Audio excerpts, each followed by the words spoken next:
So through this losing streak, I think the Chicago Bears just exposed their real problem. And here's the thing, as Bears fans, coaches, they're getting blamed for absolutely everything that's gone wrong. Now, believe me, they have a huge load to shoulder in this. I'm not letting him off the hook, but during this skid, don't you think some players are being exposed as not being as good as originally thought? Isn't that possibly our real problem? And that's a problem that's a little harder to fix. I want to look most closely at Tyreek Stevenson for one in this video, a little preview of that, and we'll start with PFF, and I will just call up his page.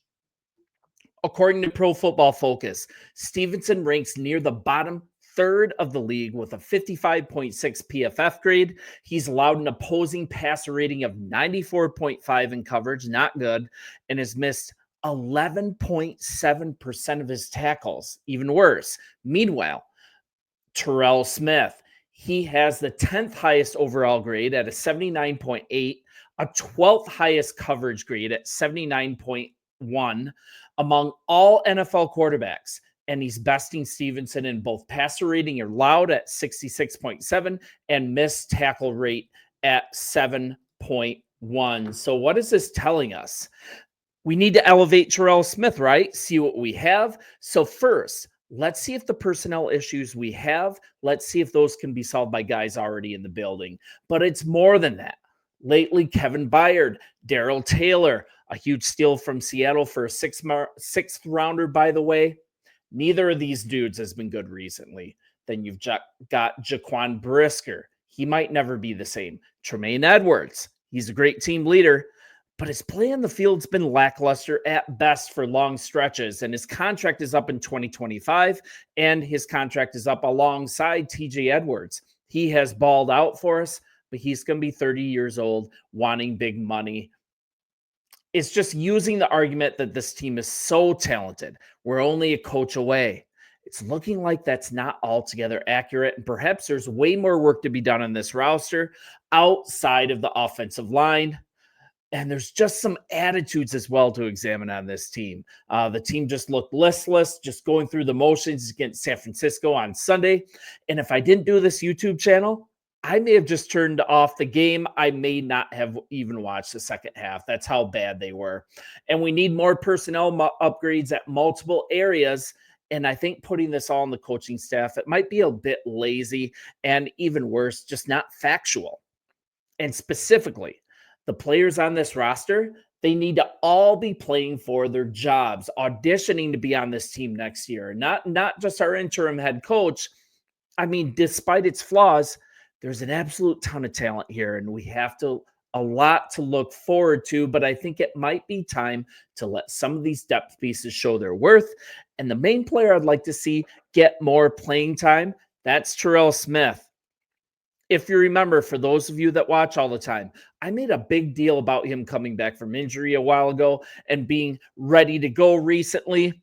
A lot of you told me in the comments to pump the brakes on him. He's not that good, but it might be time to show Stevenson the bench. And to call his game against the San Francisco 49ers rough, I think is charitable. You had him like essentially lose where Juwan Jennings was on the end zone score. Just an easy score, 7 yards. First drive of the game, and after the silliness at the end of the Washington game, it's starting to look like a pattern. And it's not even his play. It's a mentality, maybe even an immaturity, because if you remember the Jameson Williams shove against the Lions on the Thanksgiving game, that was a huge mistake by him, right? It really helped the Bears out. But I remember seeing Jameson Williams arguing with his coach on the sideline after, and I'm like, what does he have to argue about? I was like, what's up with that?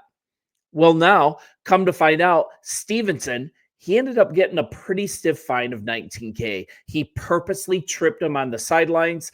Jameson Williams penalty. It was actually just a reaction to that. And a lot of these things get overlooked, but you can't overlook his play on the field, and it's been subpar at best. And it's kind of hard to see. It's really hard to see. It's hard to be okay with it because this is the same guy that had 4 picks, 16 pass deflections in his rookie year last year. And now we see the stats just dropping across the board.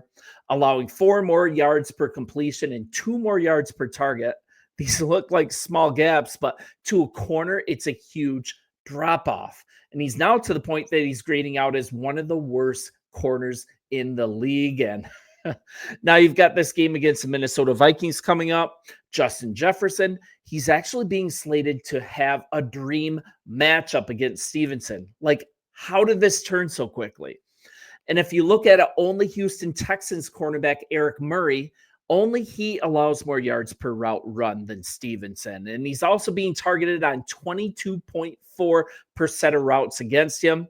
They're picking on him. And that's also second only to Murray among all the cornerbacks in the league. And if you look at Terrell Smith, to contrast that, he seems to be ascending at the same time. And this is from a 5th-round pick, absolutely outplaying Stevenson, and he needs to be put in the starting lineup right now. Let's confirm what we have in him. So once again, according to PFF, Stevenson ranks near the bottom of the third of the league with a 55.6, and we talked about the 94.5 passer rating against. And Smith, he is just leaps and bounds above that. His coverage grade is 79.1, and his passer rating allowed, man, it's a third lower at 66.7. And he also doesn't miss tackles like Stevenson's been doing. So if you kind of look at the snap rates, this is already starting to happen. They're essentially platooning already. Last week, Smith, he actually out-snapped Tyreek 33 to 29%. And also, this isn't a new thing. Smith didn't come from nowhere to challenge Stevenson. Even looking back the last year, there are calls to make the switch as well. And the Bears, they were already mixing it up again, up a bit, but not a lot of people covered it. It started with Tyreek Stevenson. He missed the Chicago Bears Week 12 game against the Minnesota Vikings with an ankle injury. This is last year, Week 12. It allowed the team to start Terrell Smith as a rookie. He played well in spot starts. He missed some time early in his rookie season due to an illness, but he was put in against Minnesota and he provided a spark. He played really well in the win, and it was the best game we saw the defense play at that point. And if you remember last year, that Vikings game, that was really a turning point in the season. And then as the year progressed, he inched up to snap percentages in the mid-30s, and the numbers were starting to turn as well. Stevenson last year, he was allowing 2.08 yards per snap, while Smith was at 1.21. Tyreek was at 7.7 yards per target, while Smith was at 6.8. Now, you're looking at all the pass breakups by Stevenson even last year, but it needs to be discerned if Smith's numbers, if they're a player not getting exposed enough due to lower snap percentages, or is he just legit a better player? The only way to do it is to drastically shift the snap rates in the favor of Smith and see what we have. And if you remember, Stevenson had a lot of coverage issues his rookie year until he settled in, and now he's regressing for whatever reason. I think part of it's maturity. I think that Washington game really put him down on a really tough path, and this is just what needs to be done when we're out of the playoffs. Look at underperforming players, give the guys behind these underperforming players that are trending up a chance to prove it. And Stevenson, I don't think he's a ruined player. I don't think he's complete liability. I don't think he's done. But let's see what we have in Smith. Let's start putting film down for next year to make these decisions next year on starting positions easier. And also, we have a draft. We have free agency. If we need to plug a hole, it's a good thing to know now. And then we're looking at two. Eric Washington's debut as a play caller. Not great, right? So many of the fans are giving Matt Eberflus credit for calling a defense and that he's missed. But I think we need to really go back, look at the numbers since that Washington game. Chicago's defense, it's been bad for a while. We've allowed tons of explosive plays. We've been terrible on third down. And we just played really well in the red zone. And now that luck, it's running out, totally exposed on Sunday. So I think it's just exposing a lot of chinks in the armor. This defense is not as good as we think it is. There's still a ton of work to be done, and we can get a head start on that. We can glean a lot by giving some of these players elevated playing time and also preparing for some of these contracts that are going to come due very soon. So you guys let me know what you think. Bear down. I will see you in the comments. Like and subscribe, and we'll talk soon. See ya.